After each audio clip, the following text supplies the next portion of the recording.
ఖచ్చితంగానండి. ఎందుకంటే చంద్రబాబు గారు ఎప్పుడూ కూడా ఒక డిసిప్లిన్. ఆయన ఎప్పుడు ఒక సీఎంగా ఉన్నా కూడా మహిళలకి పెద్దపీట ఏసి మహిళలు గౌరవించాలి. ఎవరిని కూడా రెస్పెక్ట్ లేకుండా మాట్లాడకూడదనే ఒక విధానంలో ఎళ్ళిన ఒక పెద్ద మనిషి. అందుకనే ఈ రోజున మహిళలందరూ కూడా సీఎంగా చంద్రబాబు గారు ఉంటేనే కరెక్ట్ అని చెప్పేసి సీఎంగా చంద్రబాబు గారిని ఎన్నుకోవటం జరిగింది. ఆ గతంలో అయితే జగన్ ఉన్నప్పుడు మహిళల మీద ఎన్నో సోషల్ మీడియాల్లో గాని చిన్నగా ఏదన్నా మాట్లాడినా సరే వెంటనే వాళ్ళ మీద చాలా ట్రోల్ చేయటం అలాంటివి చాలా జరిగినాయి. గతంలో అయితే జగన్ ఉన్నప్పుడు మహిళలకు ఎలాంటి రెస్పెక్ట్ లేదు. ఆయన ఒక సీఎంగా ఎలాంటి చర్యలు కూడా వాళ్ళ మీద తీసుకునేవాళ్ళు కాదు.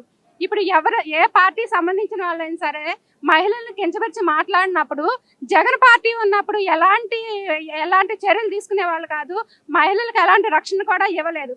ఈ రోజు చంద్రబాబు గారు ఏ పార్టీ అయినా సరే చంద్రబాబు గారు ఫస్ట్ నుంచి చెప్పేది ఏంటంటే కార్యకర్తలు ఎవరైనా సరే ఖచ్చితంగా క్రమశిక్షణగా ఉండాలి. క్రమశిక్షణగా నడుచుకుంటేనే పార్టీలో వాళ్ళకు ఒక స్నానం ఉంటుంది. లేని పక్షంలో ఏ పార్టీ అని నేను చూసుకోను. ఎవరికైనా సరే శిక్ష పడాల్సిందే. సస్పెండ్ చేయడం ఏంటి, వాళ్ళకి శిక్ష పడే విధంగా కూడా చంద్రబాబు గారు చూస్తారు. చంద్రబాబు గారు ఎప్పుడు కూడా మహిళల పక్షాన ఎప్పుడు ఉండే పక్షపాతి కాబట్టి చంద్రబాబు గారిని కావాలని ఎన్నుకోవడం జరిగింది.